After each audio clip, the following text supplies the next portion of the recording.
çiçekler bitmeyen yere. Ruhum nece kanatlansın, bülbüller ötmeyen yere. Ağlım beni niye çektin, çiçekler bitmeyen yere. Ruhum nece kanatlansın, bülbüller ötmeyen yere. Gül üstünde öler arım, donar kalbim yağar darım. Nece geçsin ayaklarım, yüreğim gitmeyen yere. Gül üstünde öler arım, donar kalbim yağar darım.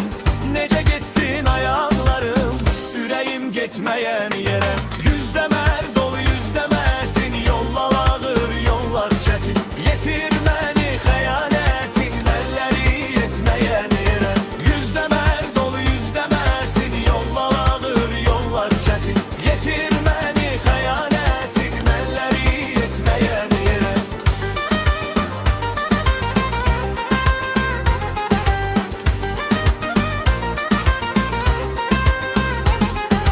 Ağımın eli niye çektin, çiçekler bitmeyen yere. Ruhum nece kanatlansın, bülbüller ötmeyen yere. Ağımın eli niye çektin, çiçekler bitmeyen yere.